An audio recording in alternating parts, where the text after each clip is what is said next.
لا علم لنا إلا ما علمتنا إنك أنت العليم الحكيم. زمندو منغا تقريبا دا نهم جمدا أو چې د شرک په باره کې بحث روان واغې کې موږ تاسو د شرک فی العبادت اقسام ذکر کولو چې دې ته شرک فی الحقوق هم ویل کېده چې دا شرک فی العبادت پنځه اقسام او انواع درلوده چې یو شرک فی المحبت اول شرک فی الاطاعت دویم شرک فی المحبت درې نور د شرک په باره کې اقسام دي د شرک فی العبادت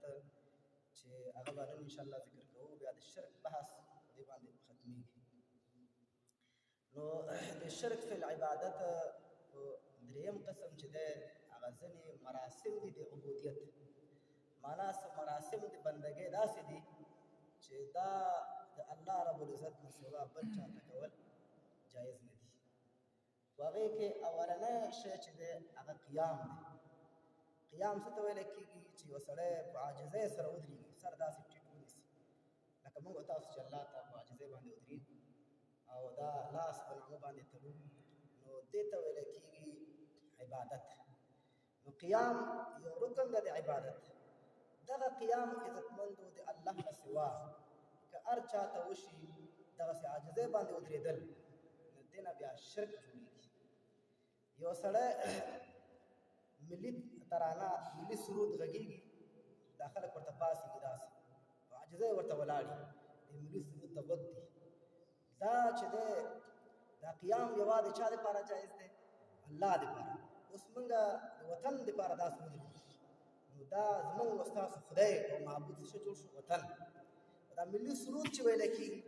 دا څه شی دی دا لکه موږ چې الله ته ودرېږو سبحانک اللهم د الله ستاینه وایو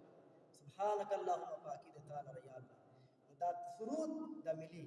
دا څه شی دی دا سبحانک اللهم حیثیت دی دا ثنا دی د وطن او دا ودرېدل په عاجزۍ سره دا قیام دی د وطن دپاره عزتمندو دا خبره ځکه ضرورت لري چې دا داسې شرک دی چې ډېر خلک دې خبر نه دي وطنیت وطن پرستي مخکې موږ ویلو پرست اصل کې فارسی کې لفظ دی پرست ویل کېږي عبادت ته پرستش فارسی لفظ د عبادت ته ویل کېږي وطن پرستي معنا د وطن عبادت مخکې جمعو کې موږ دا خبره کړې وه چې وطن سره مینه هر سړی لري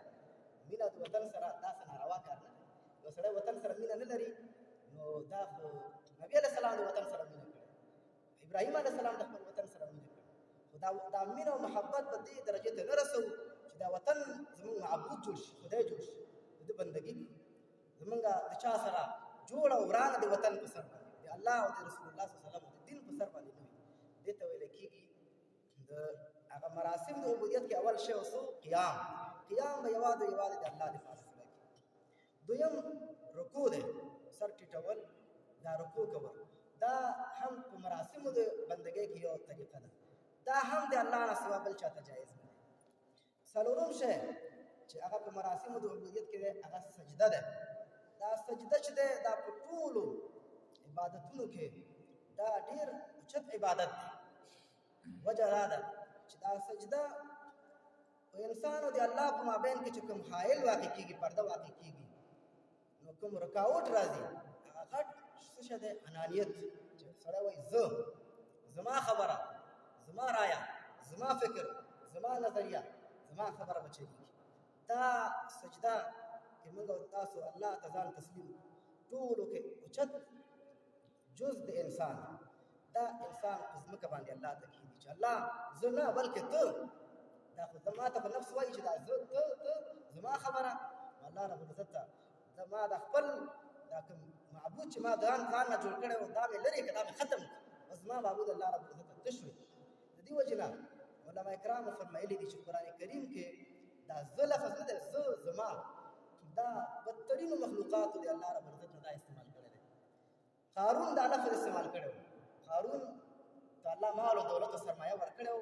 نو خلکو ورته ویلې چې د الله شکر وباسه هغه ورته ویل علی علم عندي دا چې مال الله پاک راکړی دا د هغه پوهې سره چې ما سره و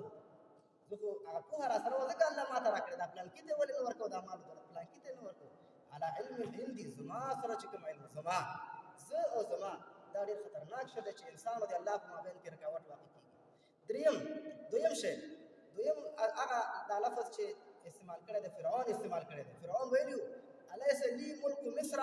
د مصر بادشاهي او نظام او حکومت زما په لاس کې نه دی. وهذه الانهار تجري من تحتي، دا نهرونه او سمندرونه زما د ولکې او د اختیار لاندې روان نه دي. نو ګوره فرعون څه ویلو الیس لی زما د پاره زما په اختیار کې. نو دا دریم دا لفظ چې استعمال کړی دی دا چا استعمال کړی؟ دا شیطان ته چې کله الله رب العزت حکم وکړ چې ته د آدم علیه السلام ته سجده وکړه، شیطان څه ورته ویل؟ انا خیر، انا زه.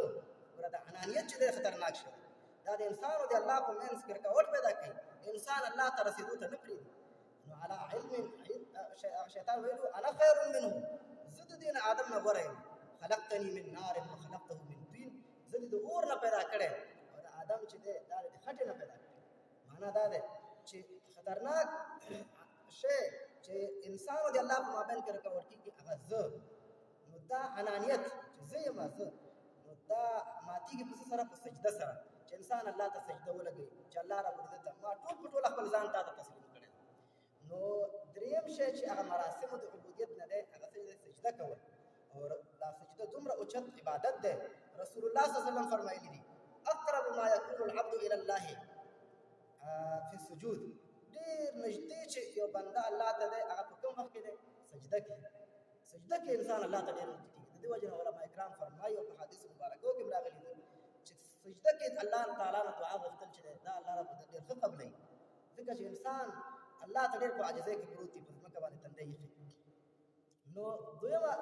دا مراسم د عبودیت دا دریم قسم شو د شرک په عبادت نه. څلورم قسم چې دی هغه د شرک فی الدعا. د دعا په باره کې د تمامو احادیث مبارکه یو دوه تاسو ته وایم. رسول الله صلی الله علیه وسلم فرمایلی دي الدعاء مخ العباده، دا دعا نه ده، دعا دا د عبادت داسې حیثیت لري لکه په هډوکو کې دننه چې کوم نلۍ او مغز وي. مخ العباده دا د عبادت مغز دی. موږ مخکې ویلو چې د عبادت لپاره یو بدن دی، بل په عبادت کې دننه روح دی، بل اوس دعا څه شی دی؟ عبادت کې دننه چې کوم هډوکي دي لکه انسان په بدن کې چې دی هغې په دننه کې چې کوم مغز وي دا چې دی دعا دی. نو ګویا کې د عبادت یو مجسم شی فرض کړه. اطاعت چې دی د هغې جسم دی او محبت د هغې روح دی او دارنګې دعا چې دی د هغې دننه چې کوم هډوکي دي د هغې مغز حیثیت دی. او بلکې بل حدیث پاک کې رسول الله صلی الله علیه وسلم فرمایي الدعاء هو العباده، دا دعا چې دی دا خپل عبادت دی. دعا چې دی ډېره غټه مرتبه ده. دعا هم ډېر د عاجزۍ انسان کې عاجزي پیدا کوي چې همیشه ته الله ته لاس نیولی چې الله رب العزت ته دا مشکل ده دا مشکل ده. نو دا دعا د الله نه غوښتل دې ته ویل کېږي توحید فی العباده. دغه دعا یو سړی راولګېږي چې د الله نه سوا بل چا نه غواړي دې ته ویل کېږي شرک فی العباده. او د توحید فی العباده تقاضا څه شی دی؟ الله رب العزت فرمایي چې فلا تدعو مع الله احدا، د الله سره به ته بل چا ته آواز نه کوي. د الله سره به یو ګوره دا دی چې سړی الله ته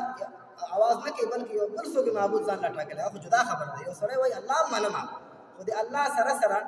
د یو بل څوک ورسره شریک وي. نو د آیات کې الله دا فرمایي فلا تدعو مع الله احدا، د الله سره بل څوک دا مه شریکوه چې ته د الله نه هم دعا غواړې غوښتنه لرې او دارنګې ته د الله سره یو بل چا نه هم ته غوښته لرې او د بل چا نه غوښتنه کوي. نو که بل چا نه تا دعا وغوښته نو دا چې دی شرک جوړ شو. د دې وجې نه عزتمندو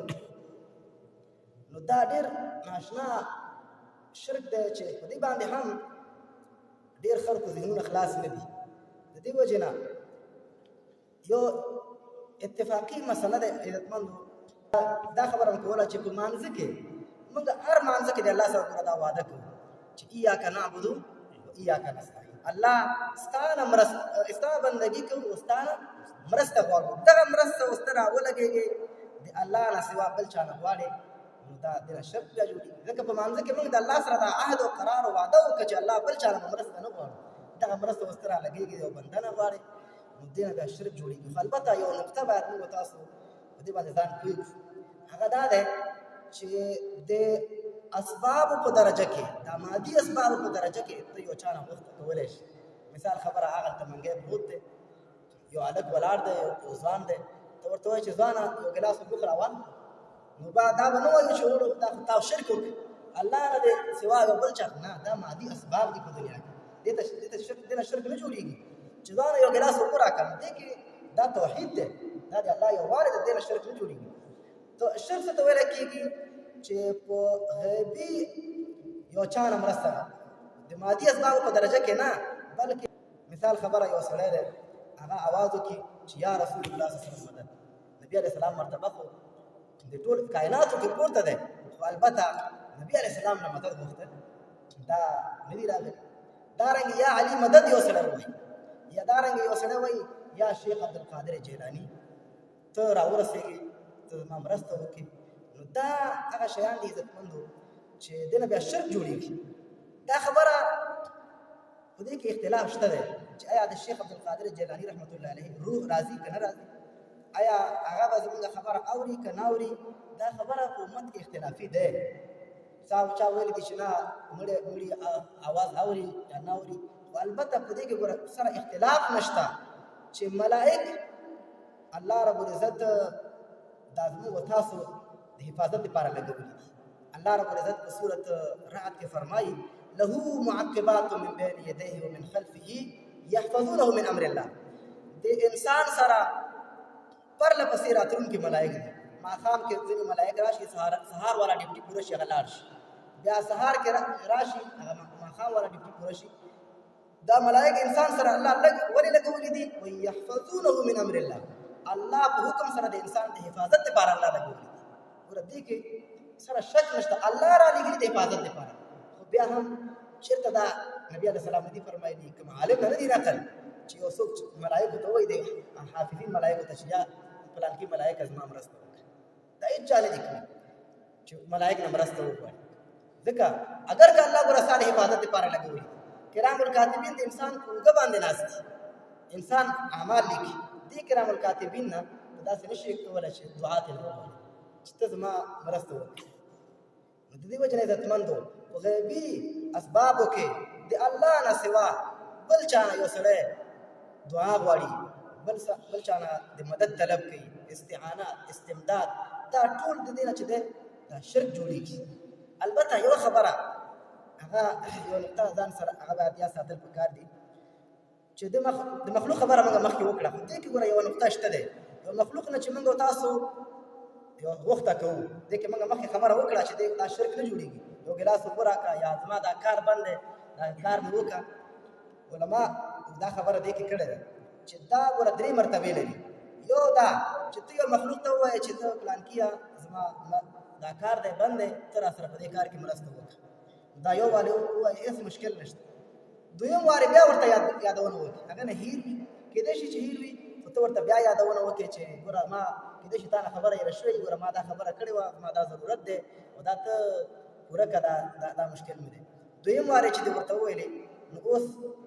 هغه خبره هم ذهن نه ووته چې کېدای شي خبره ترې نه هېره شوې چې بیا یې ونه کړه نو درېیم وارې چې بیا ته دې مخلوق نه مطالبه کوي نو دې نه بیا شرک جوړېږي ځکه ستا عقیده اوس دا شو چې زما دا کار یوازې همدا کس کولی شي که نه که داسې عقیده دې نه وي چې دوه وارې دې ویلو معاف دا درېیم وارې بیا ورته ولې زاري او عذر فریاد کوي درېیم وارې نه د ژوندي انسان هم چې درېیم وار مطالبه کوي نو دې نه بیا شرک جوړېږي علما فرمایي نو دا د شرک فی العبادت فی الدعا په باره کې خبره وه اوس راځو د شرک هغه د پنځم قسم اخرنی قسم دی انشاءالله دا درس په دې باندې خلاصو چې هغه څه دی چې د عبادت دپاره شرط لازم دی ګوره د عبادت بدن جسم د عبادت روح د عبادت دپاره هغه مغز او دارنګې اوس راغی د عبادت دپاره شرط لازم لکه څنګه چې موږ تاسو دا مونځ کوو دې دپاره شرط لازم څه شی دی اودس څوک بې اودسه مونځ وکړي چې 4 رکعاته مازدیګر خو لا پرېږده چې 40 رکعاته مو کړي دا مونځ د الله په دربار کې قبول نه دی نو د عبادت دپاره شرط لازم چې دا عبادت زمونږ الله رب العزت قبول کړي هغه څه شی دی هغه د اخلاص د اخلاص ضد دی ریا د ریا په باره کې د رسول الله صلی الله علیه وسلم یو حدیث دی دا به تاسو ته ووایم نبی علیه السلام فرمایي مسند احمد حدیث دی او مشکات شریف په کتاب باب الریا والسمعه کې دا نقل دی دا مخکې موږ ویلو نبی علیه السلام فرمایي من صلى يرائي فقد اشرك ومن تصدق يرائي فقد اشرك ومن صام يرائي فقد اشرك ومن تصدق يرائي فقد اشرك چا چې مونږ د ځان خودنې لپاره وکړ د شرک وکړ شرک وکړ ګوره اشرک علما فرمایي ماضي صيغه ده معنا دا مشرک شوی دی ومن صام يرائي فقد اشرك چا چې روزه د دې لپاره ونیو چې ځان خودنې مقصد د شرک وکړ ومن تصدق يرائي چا چې صدقه او خیرات ورکړي د لپاره چې زما نوم شي خلک ما وګوري فقد اشرك نبی علیه السلام فرمایي چې د شرک وکړ نو د دې یو مثال علماء پیش کړی دی هغه دا دی چې یو سړی په مانځه ولاړ دی سجدې ته لاړ دا سجده د انسان د الله دپاره خو چې ده ته پته ولګېده چې دغه دی ولا مولوي صاحب راغی دغه دی ولا مثلا حاجي صاحب راغی نو اوس د عام معمول د ده دا دی چې دی په سجده کې مثال خبره 10 سکنډه وخت تېرېږي دا پیره چې ده کله هلته یو څوک ولیده نو د 10 سکنډو په ځای باندې د څومره وخت تېر کړه 15 سکنډه نو ده په عین وخت کې د ده 2 مسجدین جوړ شو یو د ده مسجود چې دی الله جوړ شو او بل د دې مسجد څو جوړ شو هغه مخلوق چې د هغې دپاره د 10 سکنډونو نه کومو ته ورسوه 15 سکنډونو ته ځکه چې دې دپاره دا 15 سکنډه ته زیات کړه چې ګوره هغه سړی ما ته ګوري بیا ما ته وایي چې دا بزرګ صاحب دی دا ولا ښه تقوادار دی دیندار دی نو ګوره دا نبي علیه السلام فرمایي چې چا دې دپاره عبادت وکړي چې څوک ما وګوري دی نه شرک جوړ شو او دا شرک دې شرک ته شرک خفي وایي شرک خفي ولې ورته وایي خفي ویل کېږي پټ شرک د دې دا معنا نه دی چې دا وړوکی شرک دی دا معنا چې څوک کوي دا په دې حدیث باندې نه پوهېږي شرک خفي دا معنا چې په دې څوک پوهېږي نه چې دا شرک دی ځکه هر څوک د هر چا د زړه حال نه الله خبر دی څوک فتوا نشي ورکولی څوک حکم نشي لګولی چې دا پلانکی چې دا مونځ کړي د ریا دپاره کوي ځکه د ریا تعلق د زړه سره دی د چا د زړه نه څوک خبر دی هېڅوک دا نشي ویلی چې پلانکی مونځ کوي دا ګوره ریا دپاره کوي د ده دا که یو انسان ذهن الله خلاص کړي په دې خبره باندې چې ګوره دا زه باید هر څه د الله دپاره وکړم هغه جدا خبره دی خو انسان بل انسان په دې باندې فتوا نشي لګولی دې ته دې وجې نه شرک خفي وایي معنا هغه شرک چې پټ د څوک پې پوهېږي نو عزتمندو موږ خبره دا کړې وه مخکې ښه د دې په باره کې یو قرآن کریم یو د 3 مواضعو نه یو 3 آیتونه به تاسو ته ووایم چې دا شرک چې دا ریا دی دې ریا سره سره څوک عمل کوي د دې نتیجه به په قیامت کې څه وي الله رب العزت په سورة ابراهیم کې فرمایلی دي اعوذ بالله من الشیطان الرجیم مثل الذین کفروا بربهم مثال د هغه کسانو چې هغوی په خپل رب باندې کفر کړی اعمالهم د هغوی عملونه څه دی کرماد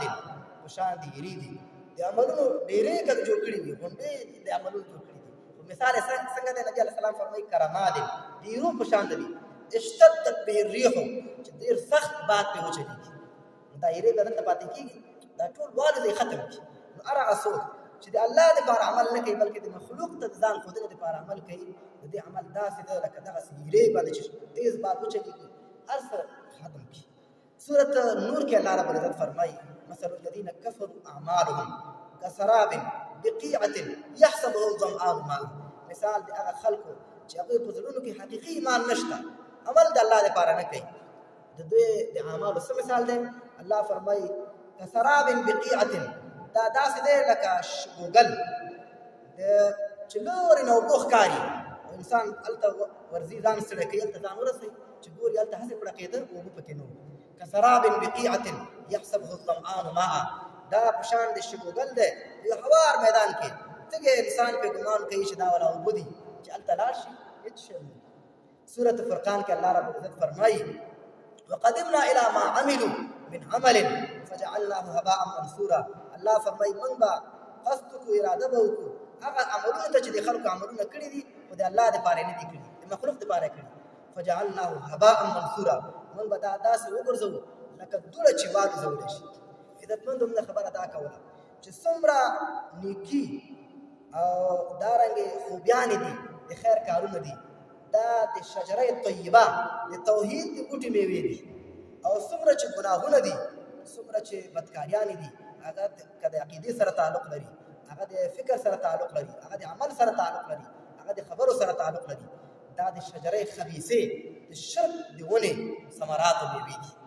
نو البته یوه خبره هغه زموږ ستاسو په ذهن کې اشکال اوس هم پاتې شو، هغه دا دی چې مونږ چې دا کومې خبرې وکړې د دې خبرې نه خو دا معلومه شو چې هر څه شرک شو. دا خبره ذهن ته راغله، یو شی هم پاتې نه شو. ریاکاري شرک دی، محبت د الله نه سوا شرک دی، دا څومره چې شرک نو هغه توحید کوم ځای پاتې شو؟ دا ټول خلک مشرکان شو، نعوذ بالله. اوس دلته یوې خبرې ته باید موږ سوچ وکړو. قرآن کریم کې الله رب العزت ګوره فرمایلي دي په دوه ځایونو کې سورۃ النساء کې چې ګوره الله شرک نه بخي، شرک نه ښکته ګناهونه معاف کوي. شرک نه ښکته دې آیاتونو نه خو دا معلومیږي چې شرک نه علاوه نور ښکته ګناهونه هم شته، موږ خو هر شی نه شرک جوړ کړو. نو د دې په باره کې علماء فرمایلي دي چې نه ګوره هر شی نه شرک جوړېږي نه، خو البته هر هغه ګناه چې انسان په نافهمۍ سره وکړي، ناپوهۍ سره وکړي، دې نه ګوره شرک نه جوړېږي. خو سره دې پوهې ښه پوه شي چې دا ګناه دی، خو بیا هم په دې کې د نښلي، نو دې نه بیا شرک جوړېږي. انشاءالله په خبرو مو ځای خلاص شو که نه؟ هره ګناه خو شرک نه دی. ګوره آیات کې الله رب العزت فرمایي چې ګوره شرک نه ښکته نور ګناهونه هم شته. همدغه محبت به راواخلو. دا محبت یو چا سره ډېر کوو، پته ورته نشته چې دا محبت نه شرک جوړېږي. دې ته به موږ مشرک نه شو ویلی چې دغه د مشرک د ټاپه پې ولګو مشرک شو. نه، دې ته پته نشته د دې خبرې چې دا محبت د الله نه سوا هم ولا بل چا سره دا شرک کېږي چې کله د الله سره برابر محبت چا سره وکړي. نو دې الله رب العزت فرمایي یعملون السوء بجهالة. الله پاک هغه خلکو ګناهونه معاف کوي چې توبه وباسي، چې ګناه کوي خو په ناپوهۍ سره کوي. دغه کارونه که چا په ناپوهۍ سره وکړي، ریاکاري په زړه کې راغی ناپوهۍ سره، یو بل کار خو کله د پوهې سره ښه پته ورته ولګي، د هغې نه وروستو بیا هم کوي، نو دې نه بیا شرک جوړېږي. الله رب العزت